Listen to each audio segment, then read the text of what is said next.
Hello, and welcome to Facts Schmacts, the podcast good enough to get you a C. Minus. My name is Matt, and I've got a story to tell you. And my name is Kev. I have a story to interrupt. Alrighty. Okay. Kevin. Matthew. Okay. All right. Kevin, how's your week? How's your week been? It's been good. It's been Check been it in. good. Yeah. It's Has nice it to be been, checked in on. Absolutely. Have you been, reaping your facts and sowing your schmacks here? So listen, I promised you I would up my game because, you kind of got me the last two times. You've been texting me all day about your Facts Schmacts, so I'm really excited about this. Yeah, so here's the thing about the Facts Schmacts is today's Facts Schmacts is a race to the absolute bottom. Okay. So, I mean, I've definitely fixed it up a little bit from what I had it earlier.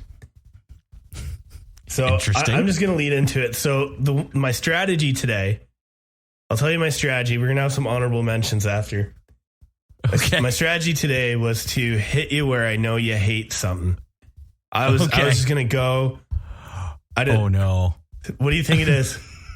I think it's country music. No. Oh, all right. It's something you probably hate arguably more than country music.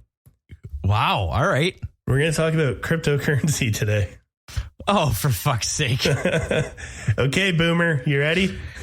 Yeah. All right. Here we go. All right. I got three things, three names that are two are coins. One is not. Okay. Are you ready for this? I don't know if you're ready for this.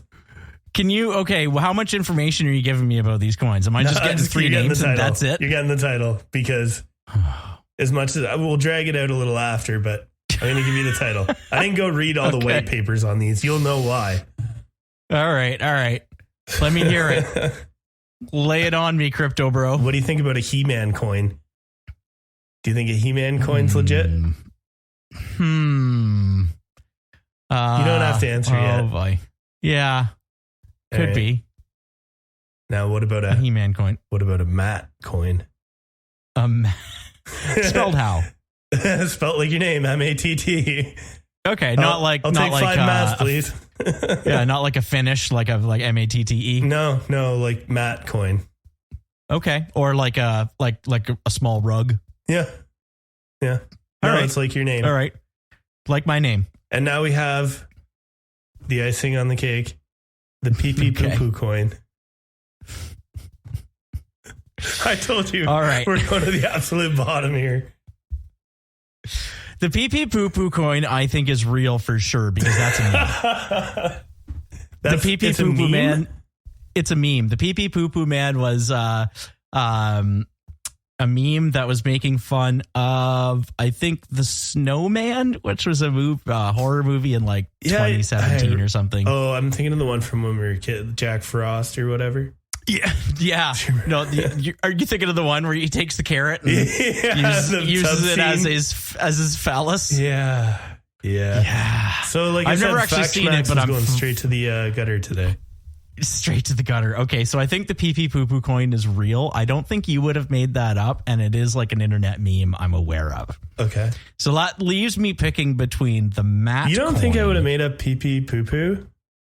That's so flattering. Thank you. Yeah, I totally would make that up. I don't think you'd be accidentally in tune with internet culture. I think at that point, and that's where most of this crypto thing comes from. The He-Man coin or the Matt coin is where I'm at. Okay. The He-Man coin. I have the power of Grayskull. Yeah, by the power of Grayskull there. Like She-Ra's a big thing now. Did you know that? She-Ra, yeah. She-Ra's kind of getting popular again. Good for She-Ra, man. Female empowerment. Right on. Absolutely.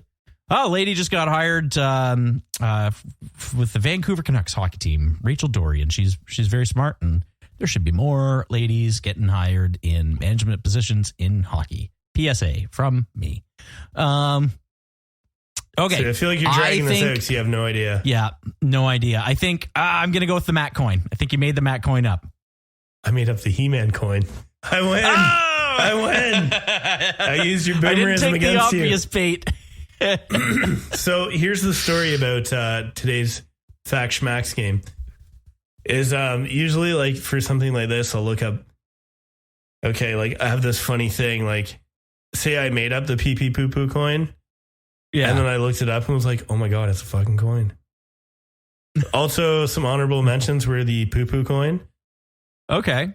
The turd the coin. Poo poo coin might have got me more, like because the specificity of the pee pee poo poo thing. Well, that's like I didn't know that was a thing. Oh, we've said that too much. It's starting to lose. So there's the turd coin. You've heard of the cum rocket, I'm sure. I have heard of that, yeah. There's just a whole bunch of them. And every time I started looking up, like, okay, like this is definitely not something. And I would look it up and I'd be like, God damn it. So the only market more saturated than crypto right now is maybe podcasts. The one thing that I wanted to send you today was before Matcoin, I was maybe going to go with Kevcoin. And there's a movie coming out called Kevcoin. And it's like an indie movie. And I watched the trailer for it. I kind of chuckled because it's got my name, of course. Of course. So who's in it? I wanted to send you that today. I have no idea. I assume it's a guy named Kev. It's like a documentary where he, like from what I got was that he was trying to make a movie about crypto while making a documentary about making a coin called the Kev coin / like it was very meta, like making a movie about, it was a documentary about making a movie about crypto. Maybe too many layers for me. I'll send it to you. You'll probably laugh that they talk about Kev coin a lot. Okay. So, but right. Matcoin's a real thing. The other thing I was going to tell you, because I know how much you hate it, is we should make one episode of Facts Schmacts in NFT. No. Yeah. Or I'll use my art skills and I will make a Facts Schmacts NFT, which I will sell on market, which you will then be forced to take 50% of the proceeds. No, we're not doing an NFT. But then you would have to take 50%. No, I wouldn't out of principle. I knew that was coming. That's why I was like, this is the best plan ever. Yeah, no. NFTs are really dumb. Set a piece of the rainforest on fire for a piece of bad art. Terrific. Or a great podcast. But you're not buying anything. You have ownership of nothing. You're buying a piece of paper that says you own something, not the actual ownership of it, providing that website stays up.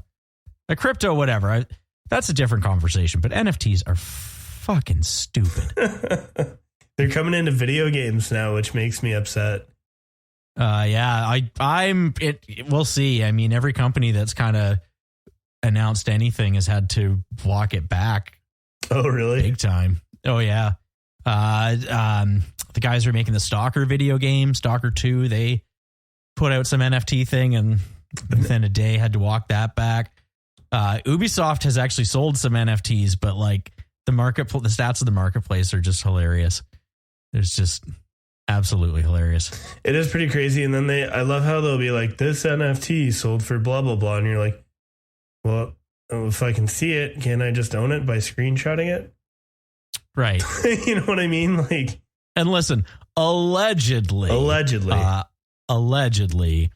of those big transactions are just people laundering their ill-gotten or unreported crypto. I've heard that about a lot of like art in general.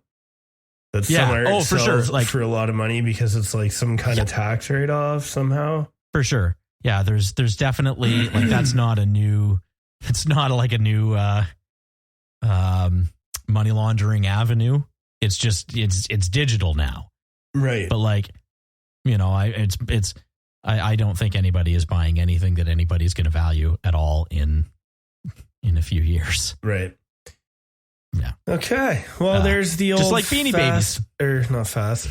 The old Facts Schmacts game. The old Facts Schmacts game. Of Facts Schmacts. mercifully, we are going to move my little musing to the end of the podcast, and we're going to jump right into the story here. We're going to jump into the story of the Sunday Times Golden Globe race. Now, this took place it didn't take place in 1966. It kind of, the idea started in 1966 when Francis Chichester, Chichester, Chichester, maybe that, I do not know how to pronounce that, and I'm sorry, sailed around the world in 200. She'll never listen to this. Yeah, that's right. He. He. Yeah.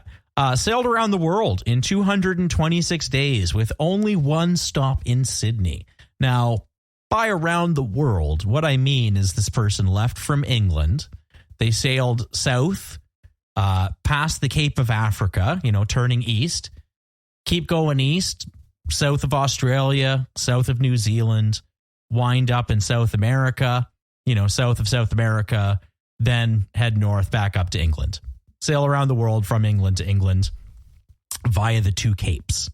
And he did it in 226 days, only stopping once, which is pretty impressive on a small little boat, small little yacht. I like to call them dinghies. I know it's not appropriate for a sailboat, but no. So this kind of got people really excited because, the last kind of solo sailing thing left to do would be to sail all the way around the world without stopping once. And this newspaper, the Sunday Times, they wanted to do a competition, but they didn't want the responsibility of like vetting, people or any of that. So what they did is they offered, they announced a race. Anybody who left England, any English port between June 1st and October 31st of 1968 was automatically entered into this race. And the race would, the prize for the race, the first person to arrive back on English shore would receive a trophy. And the person who did it in the fastest time, because people are leaving at different times, would get £5,000, which is roughly $90,000 in today's money. And I believe that's probably US money. So, if we're talking Canadian, that's, like $1 million. like $150,000 or something anyways. So like not a small chunk of change for doing that, especially back in that day, with your sort of purchasing power you'd have. Oh dude, you could buy like 5 houses for probably like 10 houses for that. For sure. So there was 9 people who wound up entering the race. There was 7 people, I think, who you would count as professional sailors, the sort of people who you would expect to be doing this sort of race. And there was 2 people who weren't, but one in particular that we're going to be talking about. We're not going to be talking about many of these people specifically, but one person was Donald Crowhurst. Donald Crowhurst was a British-born businessman. He grew up in India. He was born in India, and his parents or his family went back to Britain after the Indian Revolution. He had a bit of a rough upbringing. Apparently, his mother had wanted I saw this on Wikipedia, anyways. But his mother had wanted a girl and dressed him as a girl until he was about 7 years old. I don't believe that. And then his dad died, early, and the family went into poverty. So he had to leave school early. He didn't get, a full education, but nonetheless, he did make himself eventually, after working in, the kind of electrical field, he made himself into an inventor of navigation products for boats. Okay. He had started a company called Electron Utilization. Is this a lesson in like the Dunning-Kruger? Yeah. I can see maybe where this might go. Hey, can I stop this for 1 second? Yep. What was the title you gave me for this show? We're going to talk, when you started, you're like, we're going to talk about the 1966. The Sunday Times Golden Globe race. Okay. And it was in 1968. So when you said that for the longest time, I thought that this conversation was going to be about the Golden Globes. The Golden Globes, yeah. And I'm like, I don't get it, man. Like, this isn't making sense to me yet. Yeah, no, the Golden Globe, like what's the time? Like our globe. Yeah, I know, like the Earth. And I got it like 5 minutes ago, but there was a point at the beginning of the story where I'm like, what are we talking about the Golden Globes for? Like, doesn't give a shit about actors. Right, you're a funny man. So he's made some electrical boat navigation things. Yeah, he's designed some products that apparently worked like reasonably well, but he was, as good of an inventor as he wasn't maybe the best businessman. Business was bad. He was struggling financially. He had already borrowed money, had found an investor and borrowed money to keep the business afloat. But, when I worked in the bank, we had a saying that, when someone in a bad financial situation, not a lot of times, but sometimes if you give them credit, that's like finding someone in trouble and throwing them an anchor, right? So this guy was thrown an anchor. His business just got worse. And now on top of his business being bad, he's got, loan problems that he's trying to clear up. Right. As this is going on, this contest is announced. And he makes all these fancy boat gadgets and he thinks, well, what if? I don't even have to win, but like, what if I just, as an amateur sailor, I sail around the world, make it back. I just prove that with my gadgets, anybody could undertake a voyage like that. And he goes back to his investor and he, through a combination of his own charisma and through mortgaging his house and his business. Oh, boy. He is able to raise enough money to have a boat designed. He calls it the Teague-mouth Electron. So he has a boat designed and constructed. Like, I feel like that's going a little too far. Why couldn't you just use a boat that already exists that can get around the world? Well, I think his idea was that, he's going to give himself an edge by designing a boat with his gadgets in mind. Okay. Hey, just a quick aside here. We brought up the Dunning-Kruger effect. Do you want to explain that quick? Yeah. So the Dunning-Kruger effect, for those who don't know. Yes, is a very, very, very real phenomenon where people who don't know a whole lot about a subject don't know enough about what they don't know to realize how much they don't know compared to experts in that field. For example, if you've spent a little bit of time researching a legal issue, for example, you might think that you've got something of a grasp on it, but a lawyer would tell you the 17 reasons, why you're wrong, because there's just so much you don't even understand. Lawyer's a great example. 17 things existed, right? Right. Law is a great example because the language in law, a lot of it is what you'd call a term of art, where, it has a very specific meaning that's very separate from the general meaning that we use for words. So you might read something and just not even understand what it means in the legal context because you don't know enough to understand what you don't know. Right. Okay. So that's Dunning-Kruger. So he gets this boat. Yeah. We get a boat. We decide we're going to mortgage our house and design a boat, which must be just gratuitously expensive. Yeah, I mean, designed by this guy in California, but it was built in Britain somewhere, I presume. Now, like, he had mortgaged his house and his business, so I don't know how much money you get from that in 1968 in Britain, but the kind of boat that he had, the kind of boat that he had chosen was this boat called a trimaran, which was a bit of a strange choice because it's a boat with like a main hull section and then two kind of pontoons off to the side. But it does have an issue where it can capsize. And once it gets fully capsized over, it's impossible to right again.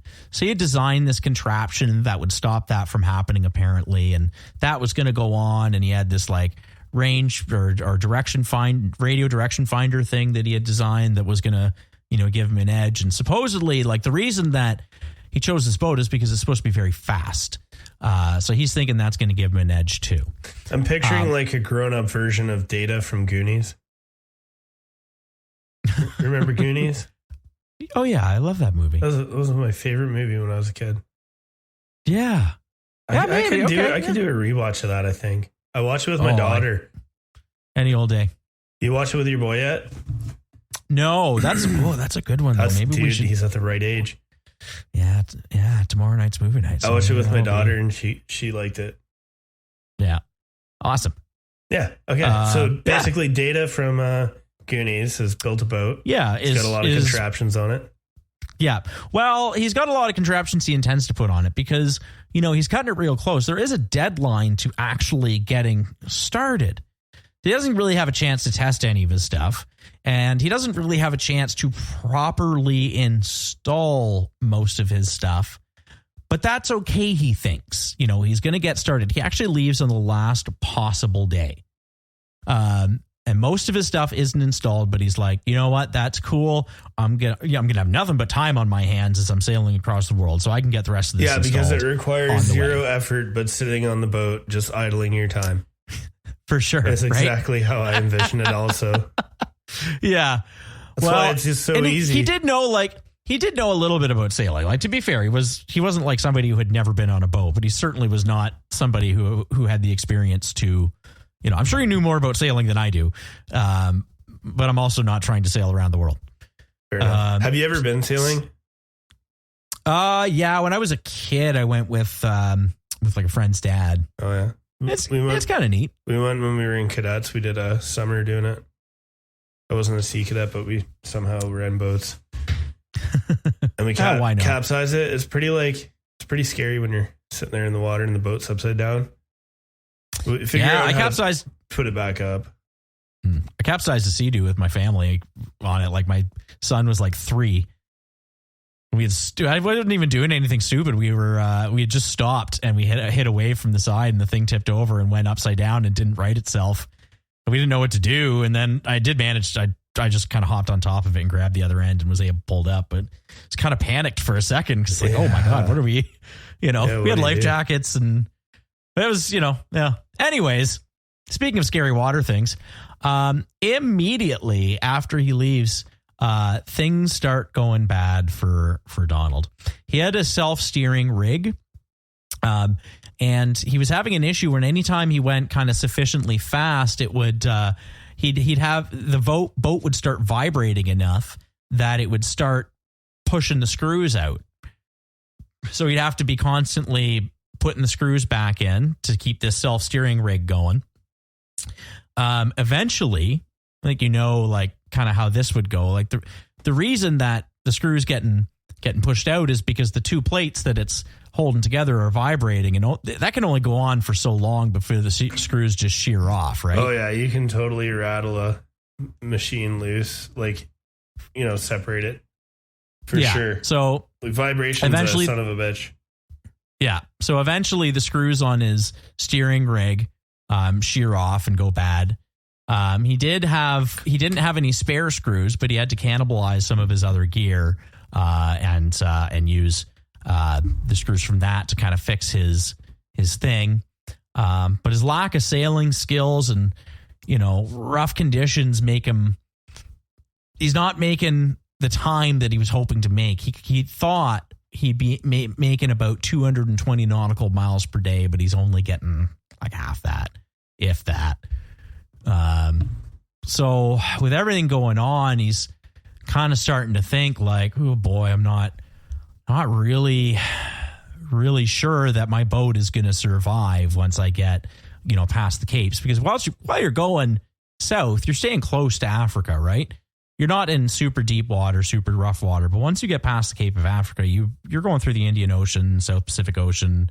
You're going to be in really rough water for a very long time. Yeah, isn't the Cape, isn't the tip of Africa the worst place for shipwrecks? Like the Cape of Hope, Cape Hope or whatever.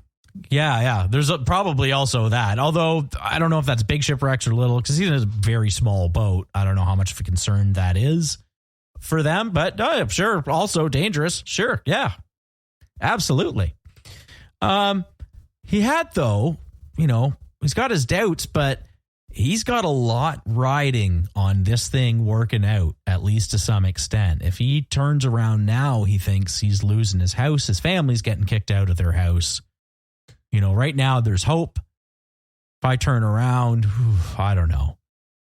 So he starts, after a little while, he's got an agent back in Britain, and he starts relaying fake coordinates back home through his radio, saying he's actually, saying he's had a rough start, but now he's starting to make great time. And that's a brilliant idea for when you stop communicating. Right. Well, you know what? I don't think it's quite going where you think it's going to go, but that is a good safety reason why that's just a bad idea in general. Okay. But yeah, so he starts now he's sort of ambiguous. He's not outright, he's saying he's further along than he is, but he's not onto his big deception yet. He finally, at a certain point, once he kind of hit, he would have had a shit or get off the pot moment in terms of what he was thinking about in his head, because, you travel around like Morocco, let's say the western coast of Africa. I think or Libya, sorry. Once you get too far away from there, you're starting to travel east and you're getting further away from South America.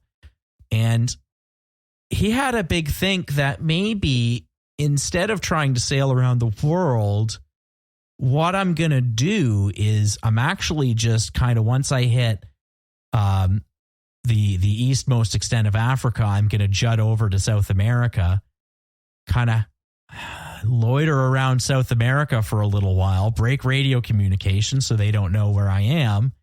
And then, a few weeks later appear like I've made the whole trip, go home.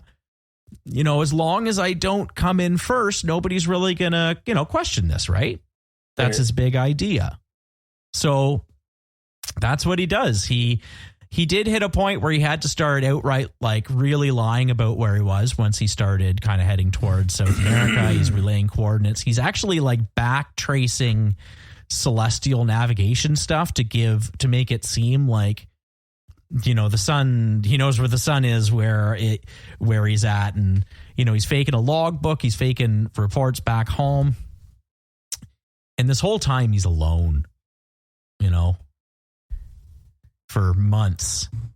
So he's perpetrating this big kind of fraud on people. Okay. So that he's kind of feels like he's backed into doing.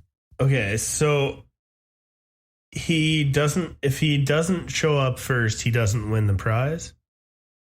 Or if he doesn't show up, completes it? As long as he completes it, he'll have like just done it. But the first person to show up gets a trophy. The person who does it quickest from leaving to getting there gets £5,000.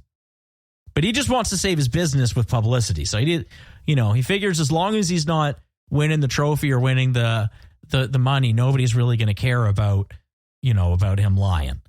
That's so he just doesn't gamble. Want his company to, like, all his equipment to be shoddy and bad reputation, all that. Yeah, exactly. If he has to turn around almost instantly, then all he's proven is that his gear's no good, right? Okay. So even if it's not fully installed, even if he's got all the excuses in the world, he still can't turn back because it's going to look so bad. He will have mortgaged his company and his house and effectively done nothing. So he can't do that. So this is his big idea: is he's going to fake having done the race, makes up a fake logbook. He apparently stopped in South America and bought supplies, which was against the rules. So, bad Donald there. No good for you. How could they really track these guys back in the day?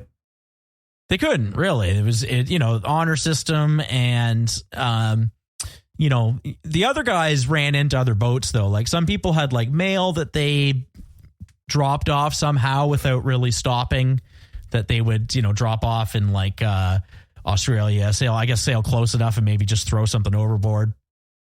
I don't know. But let's actually check in on how the rest of the race is doing or unfolding. because by the time Crowhurst had even left on October 31st, the last possible day, 4 of the other racers had already dropped out of 9. 2 got dummied by a storm. 1 got with just kind of general mechanical issues with his boat, and 1 was mechanical issues, but also just loneliness. Decided it wasn't worth it, and had already dropped out. Like, how long is this supposed to take to go around the world on a sailboat? Well, it's supposed to. The first guy did it in 220 days or 226 days. That's right. Okay, with only 1 stop, so it shouldn't be too much longer than that. So you're still talking for 6 months. Yeah, you're alone for a long time. Yeah. By mid-November, I wonder if that's how Popeye got such as big forearms. Yeah. A lot of strangers, but then every once in a while you need to know what you're doing. Because it's both forearms, right? He didn't just have one. Yeah, true. Yeah. So mid-November, a 5th person dropped out due to health issues. So there's only 4 people left, really, by the time he even starts. The 4 remaining guys, a guy named Knox Johnson. That's just his last name. I'm giving only the last names. I was going to look up first names, and I forgot. So we got Knox Johnson. He's in the lead. Facts Schmacts. Yeah. Facts Schmacts. He's in the lead. He's in the lead in terms of he left the earliest, and he is, by far expected to arrive the earliest, but he's actually not in the lead time-wise. He's not expected to win the 5,000. He's just expected to win the trophy. A guy named Moitessier is behind him, and then there's a guy named Tetley behind him. And then you got Tetley. Yeah. Sorry. And then you got Crowhurst, who's hiding somewhere off of the coast of South America, kind of having turned his radio off, gone totally radio silent for 3 months, but he's hiding off the coast of South America, biding his time, waiting to make his return. Everyone in this race, though, is suffering, right? I mean, we were just talking about it. 6 months of being alone. Mentally, it's really tough. A lot of these people, you're not going through you're going through a physical journey, but you're also going through a spiritual journey at a certain point, just in terms of, you're conquering the elements and you're conquering yourself. And that was felt in particular by Moitessier. He was the next to drop out, but rather than drop out, he kind of had an existential moment. And he decided that this whole contest was stupid. This whole modern life thing was stupid. And he just kind of became like a wandering sailor rather than heading to England. Like a vagabond. Kinda, yeah. That's kind of badass. Rather than head back to England, he ended up slingshotting a message at another ship, basically saying, "Peace, I'm out." And he just kept sailing. He sailed all the way around the world again, wound up at the mid-Pacific Ocean in Tahiti, where he took a new wife and lived the rest of his days. And I think he might be the big winner here. For sure. Previous wife, one of the losers, but he did well for himself. Good for you, having a mental breakdown and sailing around the world again. But he was out of the competition. He decided he was out. Now, Crowhurst doesn't know that Moitessier is out at this point. So he still thinks that there's, 3 other competitors. He just has to bide his time, re-announce where he is at the right time and, kind of make his way back and everything will be fine. On April 10th, that's what he did. He reestablished radio contact. He said he was near Cape Horn. So that's the coast off of South America. Oh, South America. No, that's South America. Yeah. So he's, but he's probably misjudged when he actually announced this. Because now he's actually in pretty solid contention to make the fastest time. It's down to him and Tetley who are going to make the fastest time. So, And He's spent 3 months alone. He's getting a little loopy. Getting a little squirrely, yeah, for sure. Getting a little squirrely. He's getting quite philosophical, apparently. He's keeping I'm not going to lie to you. about. Shit gets weird here after 6 hours if I'm by myself. Right. Imagine going into existential crisis and yeah. So this is April 20th, or April 10th, sorry. And he had left on October 31st. So that's how long he's been alone, other than a quick visit to one little village in Argentina. So he's starting to develop quite a bit of paranoia and stress as well, because he's trying to pull one over on, really kind of the whole of the world at this point. That's got to be a little difficult on the old anxiety there. And all of this is not made any better by the fact that Tetley, who's now thinking that this amateur might beat him, starts pushing his boat really hard, probably harder than he should have. And then he hits a storm, and that kills his boat for good. He was rescued, though. So, Tetley lives. Good for Tetley. But his boat's done, so he's out of the race. So Knox Johnson had already finished. He got the trophy, but Crowhurst is now guaranteed that he's going to get the fastest time prize. With that prize, though, would come like we were talking about, like a bunch of scrutiny from sailors, and he knows that he's okay. No, because he left on the last day, so he could have still done it in the shortest time. Yeah, he would have still done it in the shortest time. That makes sense. Yeah. And he knows he's not going to be able to pull it off because there's people who've sailed through that area are going to ask him questions about, like, what did this look, he's not going to have any of those answers. Galapagos. Yeah. He's not going to have been there, so he just spirals into an existential crisis here. To make matters worse, right after he found out that Tetley had gone down, his radio broke. So he couldn't talk to anybody. Now he's actually not a self-imposed silence. He's in a real silence. Well,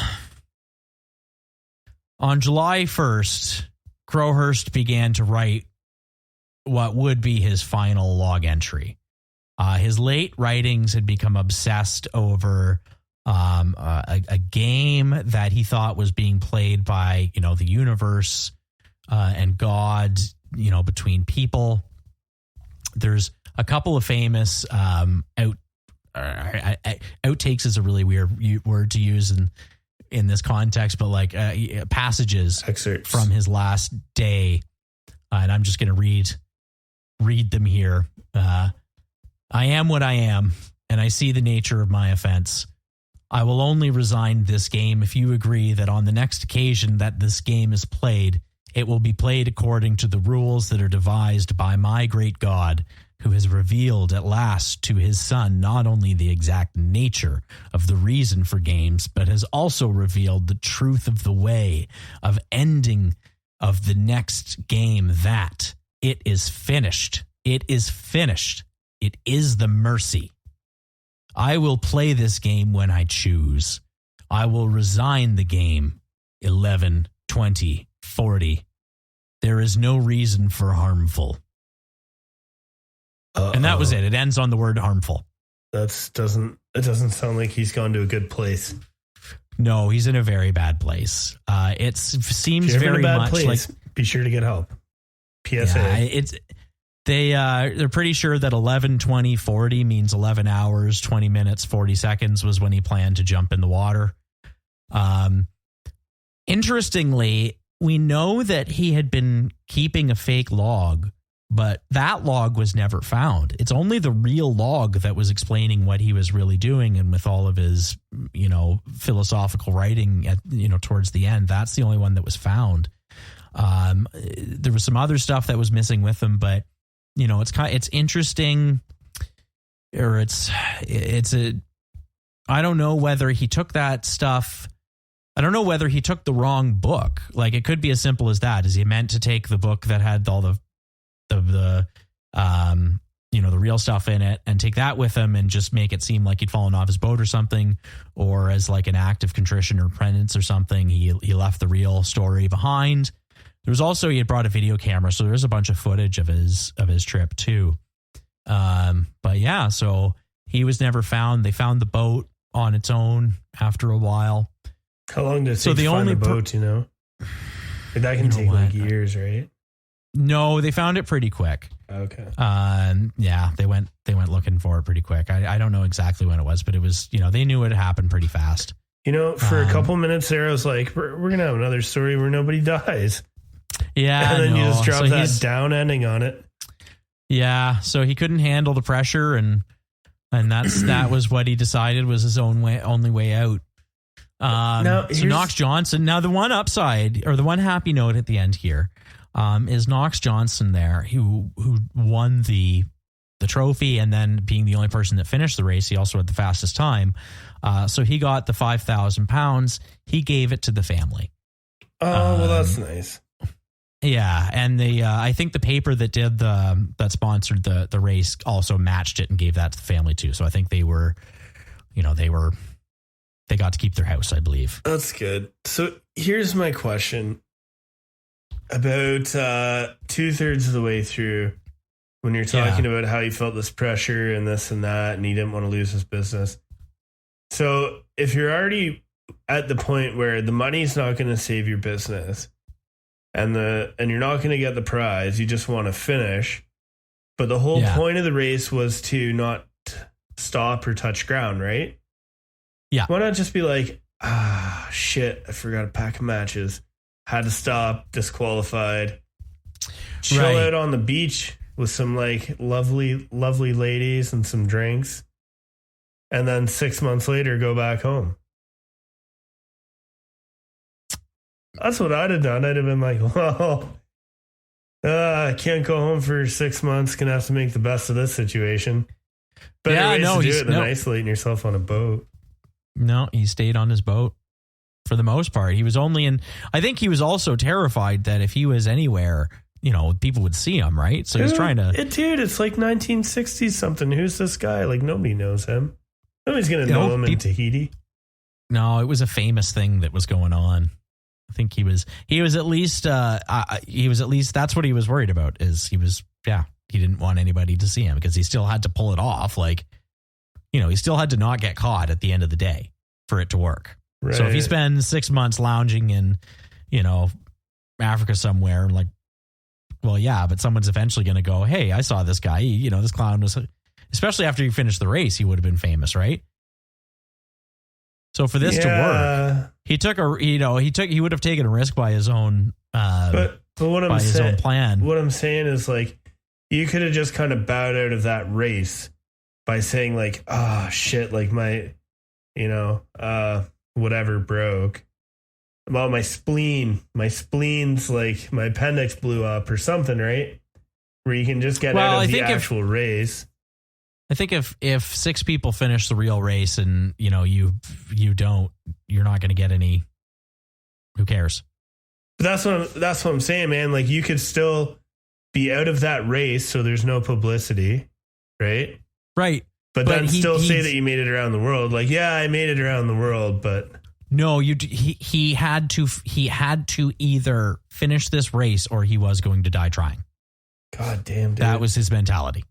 Because if he did not, as far as he was concerned, then his family's out of their house, his business is gone. He had other failed businesses in the past, so he wasn't going to let this one go too. Yeah, so he was not going to not finish, at least not pretend to finish this race. So what did he think, that like just finishing it would make him famous enough that he would be able to like close a bunch of business deals and stuff? Yep. Use the publicity to say, even an amateur could have done this. Didn't win, but still got it done, right? Yeah. He needed the publicity. He needed to actually finich the race to be one of the winners. That's like but not the winner. I don't know if that's like a vanity thing or like I just don't see how you could be so desperate to, like you could still be like, yeah, I sailed around the world with my little contraptions. They totally got me around the world. He just wanted that publicity, Yeah. Well, he thought if he didn't get the publicity, he was boned. So it's like when you see these people and they like someone's like, oh, somebody fell off a building trying to take a cool selfie. And you're just kind of like, well, you know, like you didn't have to do that. That was a pretty dumb move. Yeah. I mean, shitty that he went crazy and everything. That sucks. Yeah. But, you know, like then you just kind of go like, well, like. Or however many people fall into the Grand Canyon taking pictures or. Yeah. It's like, well, why it wasn't worth your life. Is what I'm trying to say. Yeah. It's not worth your life. And like, you know, there were other ways he could have just gone and chilled out on somewhere where nobody's going to know him. Like I'm sure he could have. Or at least trade your life for something more expensive than a selfie. You're stuck on the selfie now. It's funny you hear about those stories or you see them, or like I'll see people and they put on this shit on YouTube and I'm like, that's really awesome. But like, was it worth? Like, yeah, you didn't fall and you look like you're a pretty like hot shot. Yeah, well, hardcore guy. Is it worth the people who are going to see that and do something dumb? Oh yeah, for sure, man.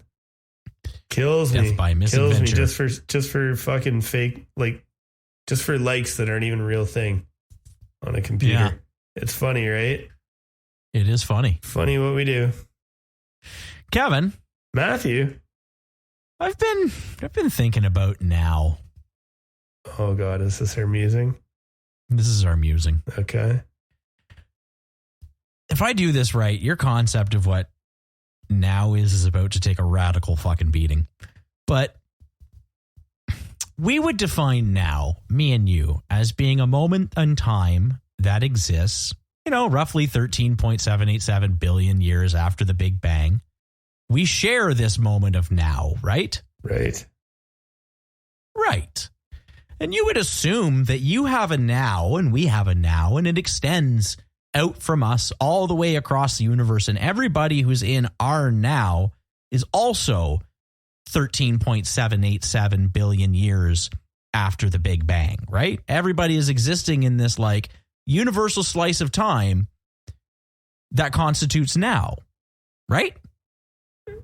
Sure. I feel like it's more like an event horizon, like you're just riding the edge of this great wave. Sure. But everybody's kind of at the same spot in the great wave, right? Your now is the same now as somebody else's now who's on the other side of the universe, right? On the other side, I'm sorry, are you admitting to life on other planets? Sure, yeah. Absolutely. I've just said it's unlikely. There's bound to be other life in like the universe, of course. I just don't think there's like a ton of it in our galaxy. And we're never going to get outside of our galaxy. So that's kind of where that ends. At this time, again, let's just say, yeah, do you think, right. But do you think someone or a planet or something else on the other side of the universe, they have that same now that's roughly, 13.787. Are they existing in the same now as you?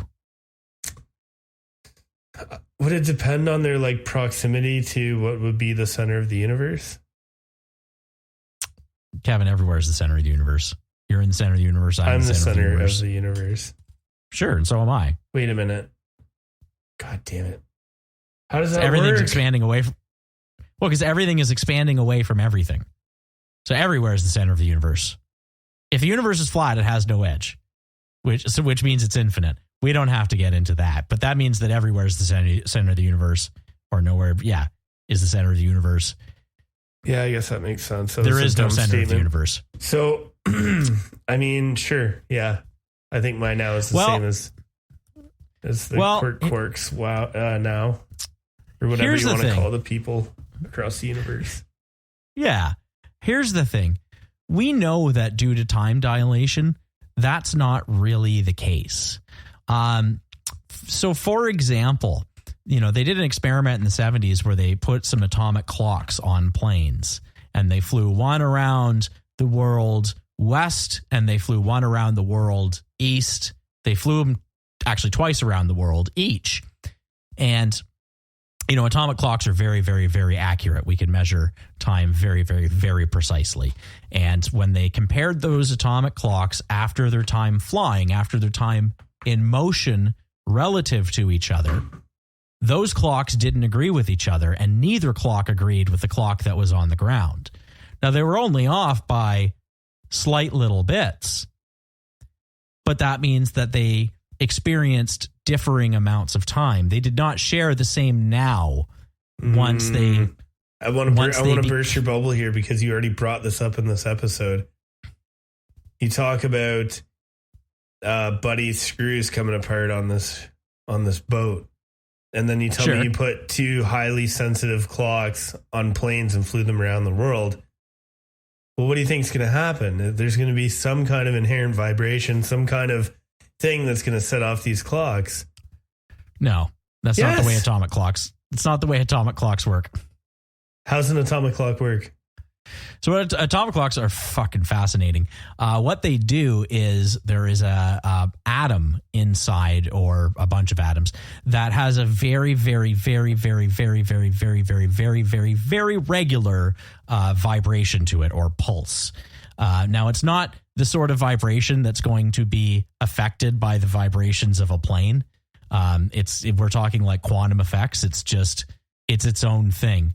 So every time, let me look up how many ticks it is, but there's just this absurd amount of ticks that it counts every second, and once it hits those, but that's that what number, I'm saying. Like once 1 second is like, okay, hold on a sec. I don't know what happened there. You got garbled a little due to our internet connections. Mm-hmm. Okay, so you're telling me that the atom vibrates at a certain thing. So are they looking at it with a detector that was never on the plane then? Is what you're telling me? No, they're looking at it with a laser. They would have definitely... Listen, I'm telling you, the best scientists... This is a Dunning-Kruger conversation right here, because I'm telling you that the best conversations in the world... scientists in the world have accounted for that maybe there might be some vibration on the plane. And maybe I don't know, that man. might... I think a podcast co-host just cracked the mystery of time dilation. Yeah, I don't think so. It's trying to look up how many actual ticks it goes through.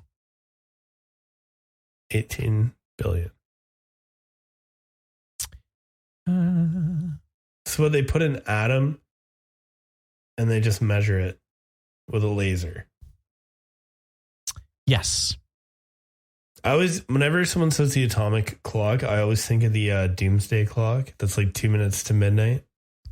Yeah, no. Atomic clocks measure. Yeah, they use the regular vibration of an atom to take time, or to measure time. So it's the most accurate way of measuring time that we have. It also, the important thing is that they disagreed by exactly what relativity said that they should disagree by. So the speed that they traveled.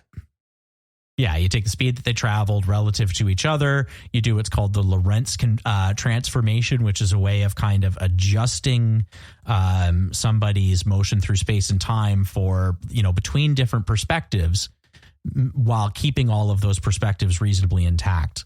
It's a much better visual thing. If you wanted to, look that up, you can find all sorts of information on that. But it's like, it's something they've had in physics for a very long time. But they disagree. It's the first time we've ever been able to test it. Now, if this wasn't true, they did that in the 70s. Now, GPS satellites, for example, have to account for the fact that their clocks are running faster. And if they didn't account for that, then GPSs would be useless within a day.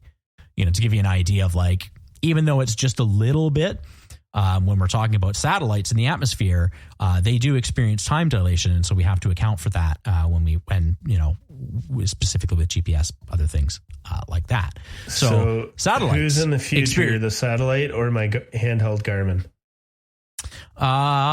Great question. I'm not sure.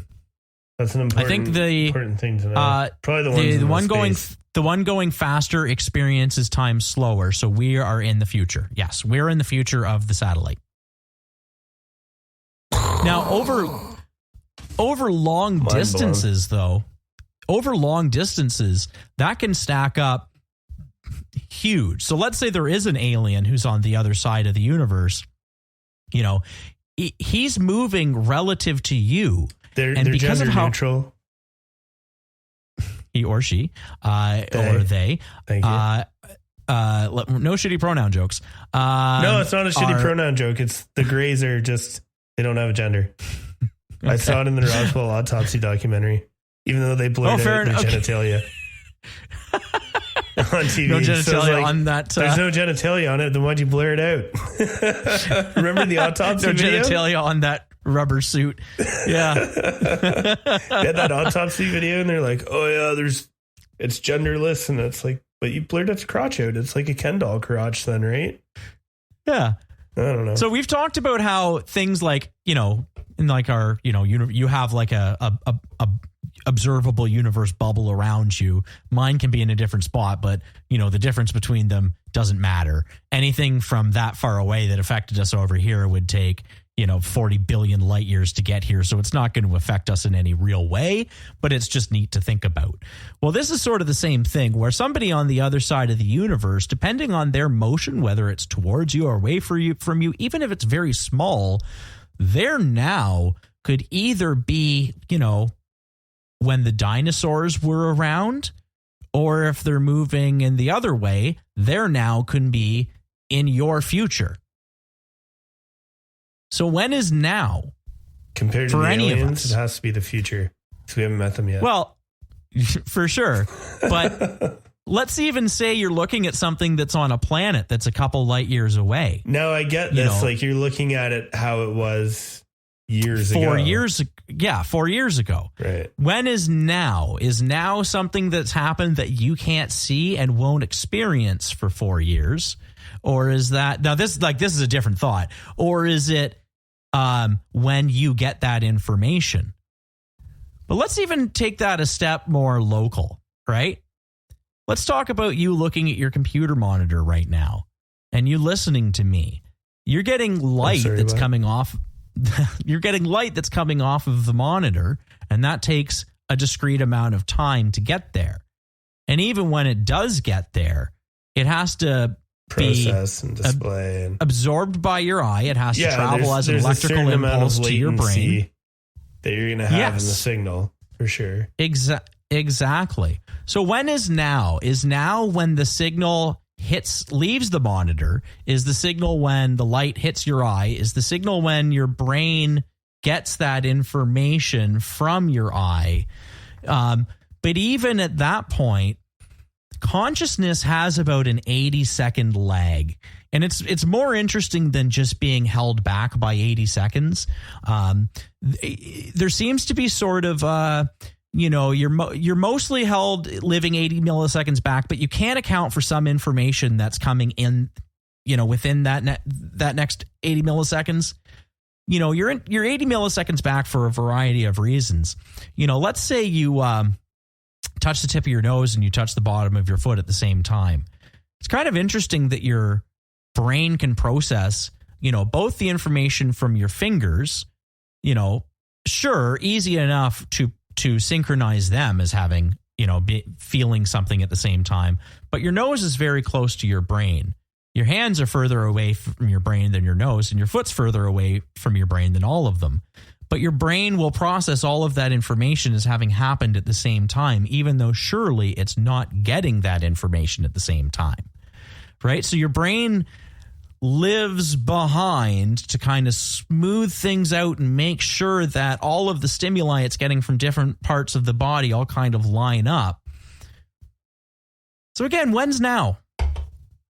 Does now exist? Thought. Does now exist in any real sense? That we're living in a buffer and that we could all be on different degrees of that buffer? I mean, the sun could explode any minute. I mean, it won't, but and you wouldn't know for 8 minutes. Yeah. 8 minutes. So when's now? Is it when it exploded or is it when we know? So say somebody like Colonel Chris Hadfield flying around in space for like a year. He's traveling fucking super fast. I forget. Yeah, and what he's the number experienced was. less time. He has absolutely experienced less time while he was traveling in space than he would have experienced had he been on the ground. Isn't that crazy? Yeah, now it's not much, right? Until you get close to the speed of light or any appreciable fraction of the speed of light, it's not much. But we know it does exist, right? You know what? It's one of those things, and this happens sometimes with your musings where I hear it and I go like, yeah. I have an argument, but it's probably stupid. So yeah. But then I go like, I have to digest that information. Like you have to hear it and then you hear it again. It's like you said about quantum physics. It's like, yeah, when you second time you hear it, you're like, oh yeah, I know that exists, but you don't like, you can't really comprehend. You don't understand it. I don't understand most. Like I couldn't tell you why time dilation. Well, so hold up. You're telling me that we have an 80 millisecond like brain buffer? Yep. And I paid probably an extra $100 for this monitor because it was like 1 millisecond response time. Was that a marketing ploy? No, it means that because you're still experiencing things, at a very high refresh rate behind that 80 milliseconds. And like I said, there's a very interesting, If they just shipped experiment. it to me here at the speed of light, would I get the signal faster? Well, obviously. Such a stupid thing to say. It's such a stupid thing to say. There's an experiment you can look at online, but it's picture a grapefruit-sized circle on a black background. The circle's hollow. It's just a white chalk circle. And on that chalk circle, there is a smaller quarter-sized circle that is just following that circle, spinning around, or tracing around that circle. And every time it gets to say, we're going to say it's a clock, every time it gets to 9 o'clock, a green light flashes inside of that white quarter-sized circle that's going around this orange-sized circle. But when you're watching it, your brain anticipates the movement of this white dot that you've been following. And so it always displays the green flash as being slightly behind the white dot, even though that's not what's happening on the actual image. So your brain's anticipating the motion and feeding you that information accordingly. Now, somebody did that's maybe easy enough to explain, but somebody altered the experiment. So rather than just keep going in a circle, every time it flashed, it would then reverse and go counterclockwise instead of clockwise. Now, you would think when that would happen, you'd still see the same illusion, right? Your brain would be tracing the motion of the circle, and it would expect that the white circle is going to outrun the green flash. I'm so lost right now. Hopefully our listener won't be. But what actually happens is it doesn't. Your brain actually shows it the other way, even though we're living in this buffer, it seems to be able to account for some information that comes in between the buffer and when you process it. Basically is the idea. If you try to flip the experiment around, you can't. Your brain processes it differently. So obviously, we'll put a link to this experiment in the description, some way that you could look at it. But obviously, your brain is accounting for information that's happening inside of that buffer zone. So it's not quite as, I think the point is it's not quite as simple as we live with an 80 millisecond buffer. We're not necessarily exactly 80 milliseconds behind, like you are, but you can account for some stuff that's happening inside that, I guess. I don't know if that makes sense. It does to me. All right, everybody. And Kev's closing facts. Well, maybe this is a good, there's a great video about how it's almost impossible for a major league batter to hit a pitch, because if you look at the actual, we're 80 milliseconds behind. If you look at the amount of time it takes a major league pitch at 90 miles per hour to get across the plate, a pitcher a batter shouldn't even be able to hit that. So there's some voodoo going on in terms of that 80 millisecond buffer where you can, there's something going on, man. That's all I'm saying. It's like your brain is just jumping to conclusions. Yeah, it's either like advanced predictions or it's like you live in the past, but also kind of in the present too. Or, again, we don't know what now is. So if yeah. All right. Or maybe I'm dumb. Anyways, what's now? That's what I wanted to talk about. What's now? Wow, that's so deep, man. That's a lot. That's a lot to process. I'm gonna have to mull that over a bit. Yeah. So we got Kev's closing fact here, just to make things dumb and happy again. Yeah. Yay! I'm a llama again. Last week, on our episode there, we talked, and it was going back to the DB Cooper thing about men of action, and then we had mammals of action. Absolutely. Right. Are we getting rodents of action? No. It's nothing of action. Mammals. It's a surprising thing.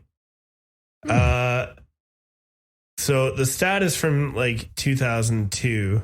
I don't know if now that's dated, but it's probably still accurate.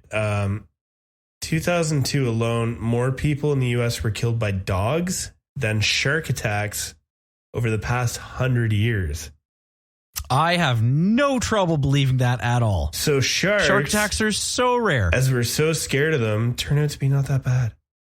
Oh my God. The dogs, like I got a dog in the other room and don't let it hear this, but like I'm getting a little nervous now. Absolutely. I had no idea. Like they know where we sleep, man. In a lot of cases, it's right beside them. I'm getting nervous, man. Like I've seen Jaws, and to know that Penny is more deadly than Jaws scares the shit out of me. Oh no! Just keep it on the down low. Absolutely. They have good hearing. All right. Well, that's it. Bye-bye. Bye-bye. Roll the end credits. Thank you for listening to Facts Schmacts. We hope you enjoyed our show. If you want to hear more, be sure to check us out on Patreon at patreon.com/Facts Schmacts. Or you can check us out on Facebook or on YouTube or on Twitter.com @FactSchmactPod. We also have a website, factschmacts.xyz, because we know you haven't had enough yet. Sure.